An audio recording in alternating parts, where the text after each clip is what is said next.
મારા સબસ્ક્રાઈબર્સ અને વ્યુઅર્સને મારી યુટ્યુબ ચેનલ પર નવા વિડીયોઝ માટે સ્વાગત છે।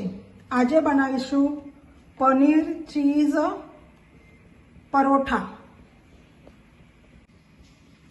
એના માટે હું કુકરમાં મકાઈ છે એ બોઇલ કરવા મૂકી છે।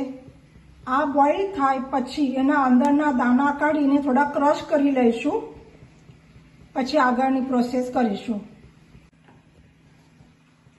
હું મકાઈ છે એ બોઇલ કરવા મૂકી છે। એ બોઇલ થાય પછી એ બહાર કાઢીને એને નીતરીને એના દાણા કાઢીશું અને દાણા એના મિક્સર જારની અંદર ગ્રાઇન્ડ કરી લઈશું। તમે જોઈ શકો છો આપણી જે મકાઈ હતી એ બોઇલ થઈ ગઈ છે। હવે હું ગેસની ફ્લેમ બંધ કરું છું અને એને બહાર કાઢીને એના દાણા કાઢી લઈશું।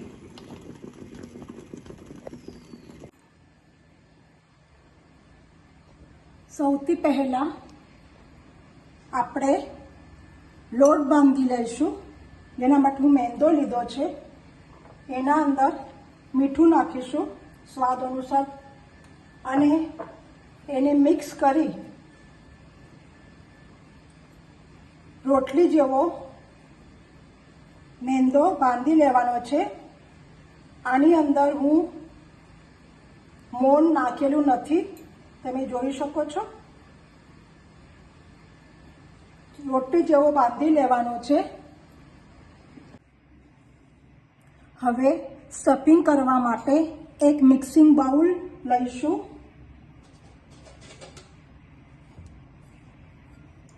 અને એની અંદર જે આ પનીર છે એ અંદર ક્રશ કરી લઈશું, એટલે કીસી લઈશું અને પછી એની અંદર જે બધા બીજા મસાલા છે એ મિક્સ કરીશું। જો આના આપણે પરાઠા બનાવવાના છે, પણ જો તમને કચોરી બનાવવાની હોય અથવા સમોસા બનાવવાના હોય તો તમે જે મારી મકાઈ છે એ હું મિક્સર ગ્રાઇન્ડરમાં ક્રશ કરી લીધી છે પરોઠા માટે, પણ તમે સમોસા માટે કે કચોરી માટે આખી મૂકી શકો છો। એનાથી ટેસ્ટ બહુ સરસ આવે છે। પછી ચીઝ છે એ પણ આના અંદર કીસી લઈશું। ચીઝ અને પનીર બંને વસ્તુ છે એ કીસી લેવાની છે, તમે જોઈ શકો છો। અને પછી બીજી બધી સામગ્રી આના અંદર મિક્સ કરી દેવાની છે। પરોઠાનો જે લોટ છે એ ઓલરેડી આપણે બાંધીને મૂકેલો છે। હવે આ બંને જે વસ્તુ છે એની અંદર બધી સામગ્રી નાખીશું। એના અંદર ક્રશ કરેલા મકાઈ છે એ નાખું છું। આની અંદર હું 1/4 કપ જેવું નાખું છું। ચીલી ફ્લેક્સ છે, આ બધાની સામગ્રી હું બિસ્કુટમાં આપી દેવાની છે, આપી દીધી જ છે। ઓરેગનો, કાલી મિર્ચ પાવડર, લસણ અને મરચાંની પેસ્ટ પણ હું મરચાં કટ કરીને લીધા છે, તમે પેસ્ટ કરીને લઈ શકો છો। અદરક છે, અદરક થોડુંક હું વધારે લીધું છે, અલગ લીધું છે। પછી આની અંદર મોઝરેલા ચીઝ છે એ નાખીશું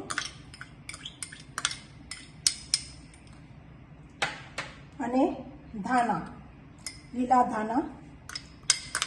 આ બધી સામગ્રી જેટલી તમે કોરી રાખો એટલી વધારે સારી છે, કારણ કે આનો આપણો ડો નથી બનાવવાનો, સ્ટફિંગ માટે મૂકવાની છે। તો તમે બનતા સુધી ધાણા છે એ પણ તમે કોરા રાખો, ભીના કરીને નહીં અંદર કાપતા, કટ કરવાની લેવાના નથી। તમે જોઈ શકો છો મારું આ બધું આમ છૂટું છે। હું હાથથી એક વખત હલાવું છું જેથી બધું વ્યવસ્થિત મિક્સ થશે. હવે સૌથી છેલ્લા મીઠું નાખીશું.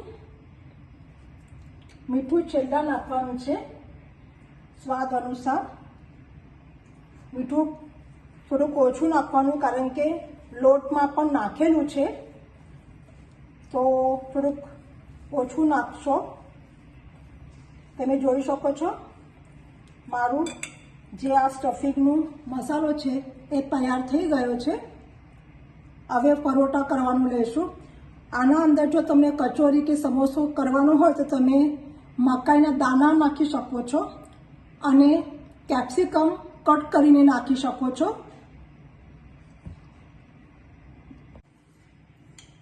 હવે પરોઠા માટે હું એક લુઓ લીધો છે, એ વણી લઈશું.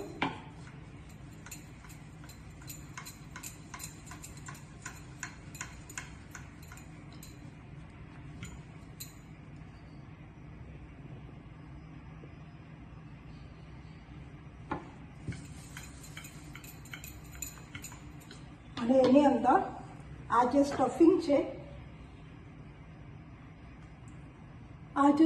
છે એ ભરીશું.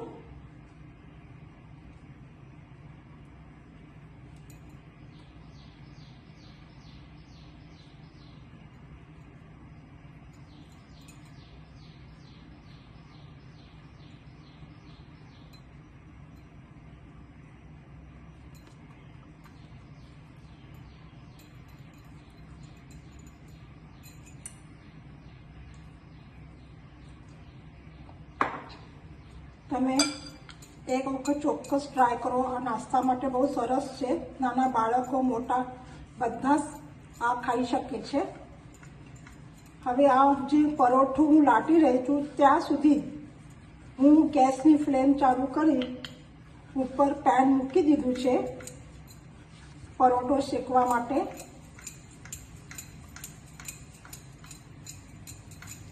તમે જોઈ શકો છો.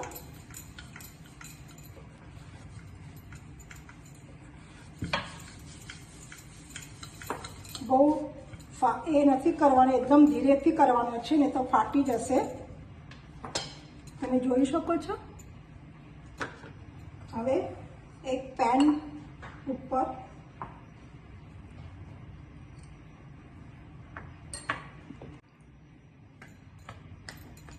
પેન ગરમ થઈ ગયો છે. હવે એના ઉપર હું આપણો પરોઠો નાખું છું. ત્યાં સુધી બીજો વણી લઈશું.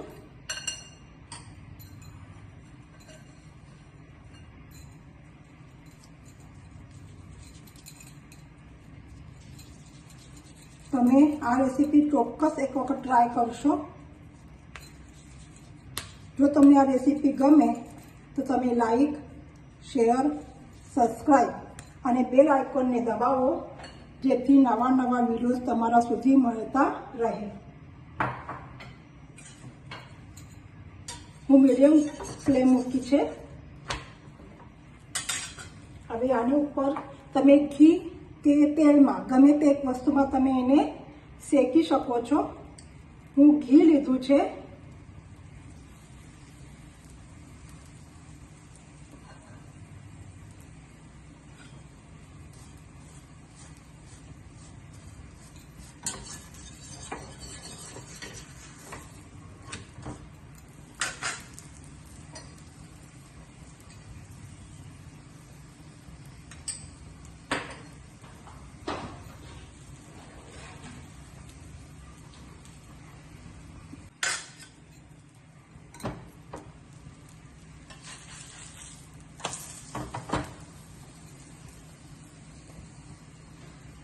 તમે જોઈ શકો છો.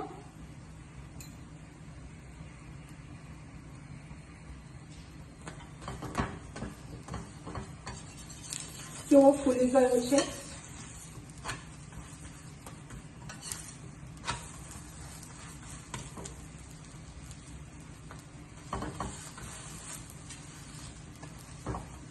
આપણો થઈ ગયો છે. હવે હું એક પ્લેટમાં કાઢી લઉં છું.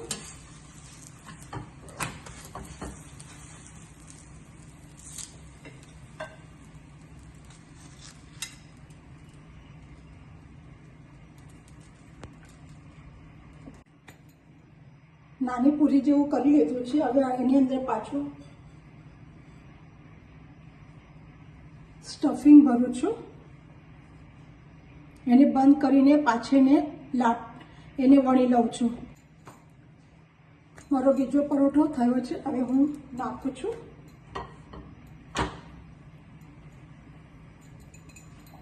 આવી રીતે બધા પરાઠા કરી લેવાના છે.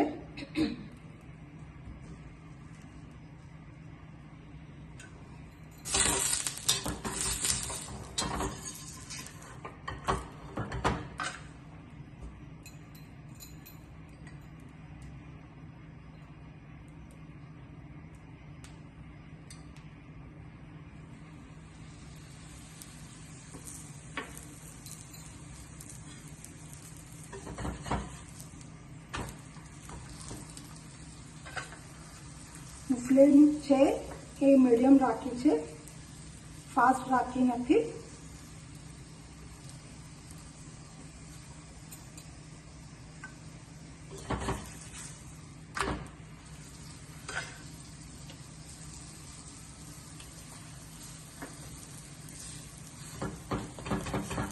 તમે જોઈ શકો છો થોડું ફૂલી રહ્યો છે.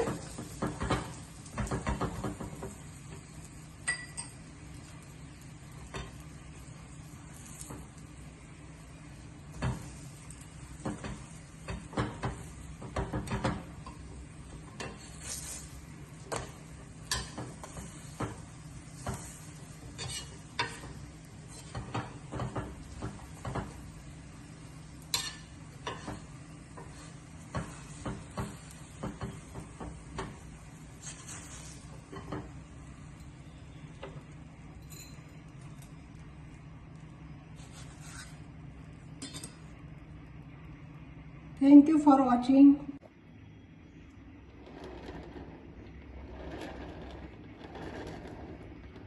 खुश रहो, मस्त रहो, आनंदમાં રહો અને ખાતા રહો. Thank you for watching.